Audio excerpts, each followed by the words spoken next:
We've been looking at scriptural references about people, ordinary people, who were called directly by God. And Greg read two significant pieces from the Old Testament about two different types of callings, really. And this morning, the Gospel of Matthew is where we listen to New Testament. And so according to the Gospel of Matthew, I'll be reading chapter 9, 9 through, let me make sure I get this right. Yeah, 9 through 13. So let's listen to how Matthew was called. As Jesus went on from there, he saw a man named Matthew sitting at the tax collector's booth. "Follow me," he told him. And Matthew got up and followed him. While Jesus was having dinner at Matthew's house, many tax collectors and sinners came and ate with him and his disciples. When the Pharisees saw this, they asked his disciples, "Why does your teacher eat with tax collectors and sinners?" On hearing this, Jesus said, "It is not the healthy who need a doctor, but the sick. But go and learn what this means. I desire mercy, not sacrifice, for I have not come to call the righteous, but sinners." Here ends our gospel reading.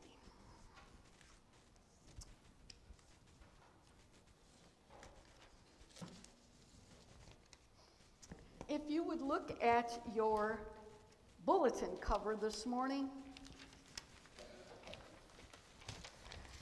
I think it's telling. And interestingly enough, I had typed this in, and Christy didn't have the bulletin cover yet. And so we didn't talk to each other. And on last Thursday, I came into the office, and this was the bulletin cover that was there. And I said, "Did I tell you what the sermon title was?" She said, "No, I just figured this would be good." Well, some of us are old enough to remember that particular phrase is reminiscent of a song. "When I'm calling you," and then the guy goes, "When I'm calling you." Now I realize that is dating several. I'm not that old either. I mean, that was even before my time. But somehow I must have learned that through my dad or something, who would go around when he was looking for me going, "When you," and I thought it was hilarious. So anyway, that was my ulterior motive in that part. Nonetheless, what's going to happen is I'm going to speak this morning to people who have been called by God. They have received the call. Next week, Chris is going to talk about what that means, really, right? Okay, so God's called me, now what? Okay, well, now I can go on with my life because, I'm glad God called me, and I said yes to myself. And let's take a look this morning about perhaps what God really means when he calls you. Are you ready? Here we go. Did you know that? Fun fact. Jesus typically calls busy people. Boom. Uh-oh. Uh-huh. He's coming when he's calling you. Just saying. How many people think they're fairly busy? Look around, ladies and gentlemen. Yes. I mean, because we don't want to be slugs, right? I mean, you don't want to be known as somebody who does nothing and just kind of, yeah, okay. Well, guess what? That's exactly the people who he calls. Throughout scriptures, he comes upon people where in their daily routines of their lives and calls them to discipleship. In Matthew 4:18-20, he calls the first four disciples, Peter and Andrew, while they were casting a net, into the sea. They were doing their job, fishing, right? And then James and John were in the boat with their dad, and they were working, mending the nets for the family fishing business.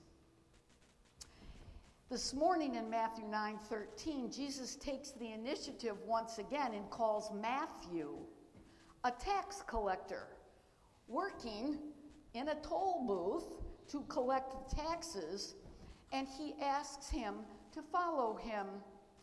Jesus sees him working in a sheltered counting desk placed strategically, get this, near the end of the route in the area of Galilee where fishermen would have to pass by his booth as they were transporting their catch. Captive audience? You betcha. Jesus calls people out of the ordinariness of their lives.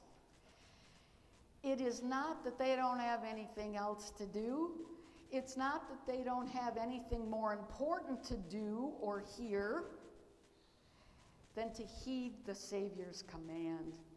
The call makes a compelling, get this, life-altering claim.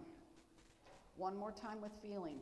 Jesus' call makes a compelling, life-altering claim.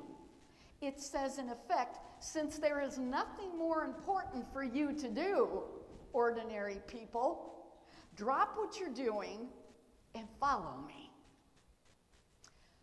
The most fitting response to such a command is, and they got up and followed him. Boom. It is important to note that Matthew did not choose Jesus, even though he was a Jew. He was working for the Roman government, right? Jesus chose Matthew. And Jesus did not ask him if he would take some time to think about it, or to think about the possibility, or at least Matthew consider it. No, the call was to follow, and it was an imperative dropped on poor Matthew. At the command of Jesus, though, Matthew got up and followed him. The German title of Dietrich Bonhoeffer's much-beloved book, The Cost of Discipleship, it's a great read if you want to do the deep dive, considered to be a classic in our Christian literature and thought, consisted of one word in its original 1937 publication. I've got German folks with me in the house, help me out. I believe it's Nachfolge. Translated into English, literally means following after. The Germans understand the word to mean discipleship. Jesus calls Matthew to follow after him. In a simple act of obedience, Matthew obeys, and he calls us to do the same. The call from Jesus does not involve a multiple choice test. The command is simple, yet profound. And the answer is one of two things. Yes, I will, Jesus. Yes, I will, God. Or no, I won't. The importance of the call is what compels us to answer immediately and obediently. This call is action-oriented, for it requires us to live now as if the rule and reign of God had come upon its fullness. To live now as if justice had already begun to roll down like the waters and righteousness like an ever-flowing stream. That's from Amos, Old Testament, chapter 5. And wouldn't that be a blessing right now today for us? Prep time to heed the call is minimal. On-the-job training, that's what Jesus was asking for. You know, there are benefits and there's some burdens to obedience. Mettger's In Search of God speaks of two different types of call narratives, and that's why Greg read 2 Old Testament this morning. The call narratives in the Old Testament, the first type was a call narrative. The one called accepts their commission without objection and answers immediately and obediently. For example, Isaiah. In the second type of call narrative, more typical of Moses, which you heard, the person protests against the call, choosing instead to engage God in dialogue. And Moses did something like this. God, really? God, I'm a nobody. God, I'm like nothing. I'm not very learned. I'm just here trying to make a living, and I'm not the one you should be looking for. Humbly, yes. Obedient, not so much. God doesn't give up, and he starts to give excuses. I'm just going to put that there for you. Just going to let that sit. He's going to, he starts to give excuses. God, you know that my tongue doesn't work right. I'm slow of tongue. I don't speak very well. How in heaven's name am I going to lead a people? I will give you all I need. All you need is the response. Can you just see Moses? Darn, this guy is not giving up, right? Okay. God, there's got to be somebody else. And this dialogue goes like that until finally God says to him, basically paraphrasing, Moses, get over yourself. I need you. And I am asking you personally to follow me and be obedient. Boom. To that Moses says, what can I say to that? Okay, God. But, Aaron, Aaron is here, and he's just down the mountain a little bit, and he speaks a whole lot better than I. And he kind of does this, would it be okay if Aaron helped me out? And God says, basically, he can speak, go as a team, but it's you, buddy. You're not the hook. Don't you love that? So Moses, can you imagine Moses coming down from the mountain? And it says his face was glorious and shining. He had, been in the light of God. So he's all changed. He's not thinking so much. He's thinking, what am I going to do now? Maybe there's somebody else. I think that Old Testament story, along with Isaiah, who had obedience and tried to do and ended up doing amazing things with Israel, are lessons that we can take into our hearts today. Jesus calls in the New Testament, do you remember in Mark, there was a young rich, key point, a young rich ruler. And he outright rejected Jesus' command to follow after him. And the excuse he gave, are you ready for this one? The excuse he gave out of Mark 10:22 said, for he had many possessions. Ooh, that hurts. I've got so much land to take care of. I have so many servants to take care of. I am so busy. Why would I give that up? He did not say those words, by the way. But there is the implication, friends. I hope it gives us a chance to rethink busyness in our lives. Can I just say that? I just did. Jesus calls this man of unacceptable status in the Jewish community, and implied in Matthew's following of Jesus is that Matthew, on the other hand, goes immediately and gives up what his wealth was. And Matthew was very well taken care of. God never calls us to something, we learn from Matthew, without first calling us away from something else. I think there's some wisdom this morning. One more time. Jesus never calls you away. Jesus never calls you, first calling, God never calls you to something without first calling you away from something. Yeah.